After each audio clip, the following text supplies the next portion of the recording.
মধ্যপ্রাচ্যের দেশ কাতারের ঊর্ধ্বতন কর্মকর্তা মোহাম্মদ আল খুলাইফি গত বুধবার আন্তর্জাতিক অপরাধ আদালতের প্রেসিডেন্ট তোমুকো আকানের সঙ্গে দেখা করেছেন।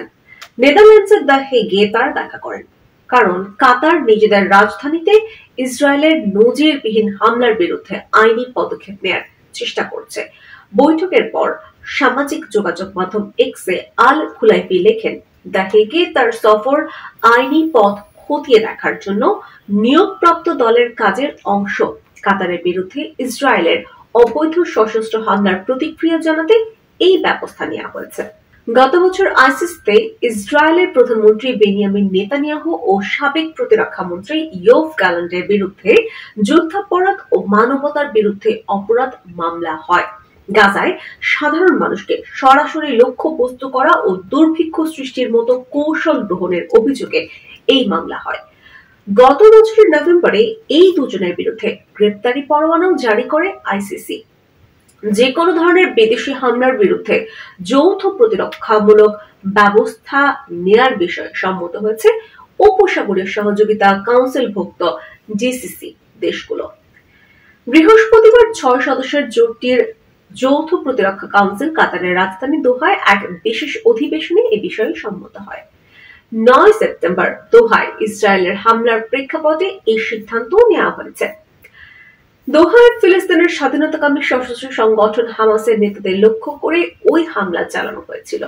তখন হামাসের শীর্ষ নেতারা যুক্তরাষ্ট্রের দেওয়া সর্বশেষ যুদ্ধবিরতি প্রস্তাব নিয়ে আলোচনা করছিলেন। হামাস জানায়, হামলায় তাদের শীর্ষ কোনো নেতা নিহত হননি, তবে তাদের 5 জন সদস্য ও কাতারের একজন নিরাপত্তা কর্মকর্তা নিহত হন।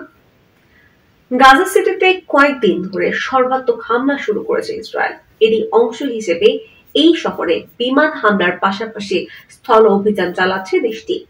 হামলার মুখে গাজা সিটি থেকে ফিলিস্তিনিরা দলে দলে হেঁটে আরো দক্ষিণ দিকে সরে যাচ্ছেন। অনেকে যানবাহন ও গাধায় টানা গাড়িতে গাজা সিটি ছাড়ছেন। দর্শক, ইসরায়েলের বিরুদ্ধে অনেক অভিযোগ উঠছে, চলছে এবং চলমান রয়ে যাবে। আপনারা কি মনে করেন, যতই আন্তর্জাতিক আদালত পর্যন্ত যাক না কেন বা যতই ব্যবস্থা নেওয়ার জন্য অনেক প্ল্যান প্রোগ্রাম হোক না কেন, শেষ পর্যন্ত এটা বাস্তবায়ন কি হবে?